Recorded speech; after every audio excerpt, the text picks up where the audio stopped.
সরকার ঘোষিত ফেব্রুয়ারি মাসে যদি নির্বাচন হয়, এবং আমরা আশা করছি অবশ্যই রোজার আগে নির্বাচন হবে।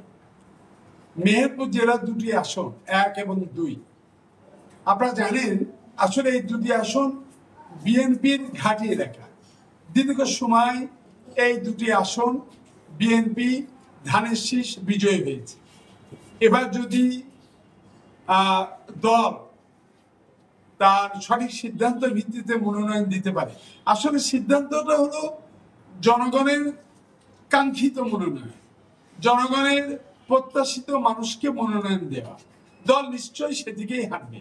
এবং সেই মনোনয়ন প্রাপ্তির পর আমি বিশ্বাস করি আমরা যারা ধানের শীষের কর্মী, আমরা যারা জিয়া পরিবারের কর্মী, আমরা যারা বিএনপির কর্মী, ধানের শীষের বিজয়কে নিশ্চিত করার ক্ষেত্রে রাব্বুল আলামিনের ইচ্ছায় মেহেরপুর এবং গাংনীতে আমাদের নেতা কর্মী সমর্থক শুভনার্থী যথাযথভাবে তার সাংগঠনিক কার্যক্রমে অংশ নেবে।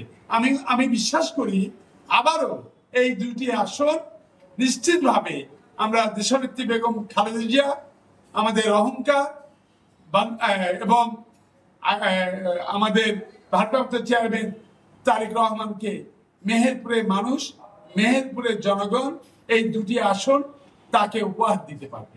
আমরা স্পষ্ট বলি যে মেহেরপুর যেহেতু কৃষি প্রধান অঞ্চল, রাজশাহী বরেন্দ্র প্রজেক্টের মতন করে এই অঞ্চলে ভৈরব সেচ প্রকল্প আমরা গড়ে তুলতে চাই। ভৈরব সেচ প্রকল্প গড়ে তোলার মধ্য দিয়ে এই অঞ্চলে একাধারে কৃষকের সেচের ব্যবস্থা, মৎস্য উৎপাদনের ব্যবস্থা এবং প্রকৃত অর্থে পরিবেশ সুরক্ষার ক্ষেত্রে একটি ঐতিহাসিক ভূমিকা আমরা পালন করতে চাই। এর বাইরেও কিছু কথা আছে যেগুলা সময় আসলে নিশ্চয়ই জনগণের কাঙ্ক্ষিত বা প্রত্যাশার ভিত্তিতে আমরা পূরণ করব।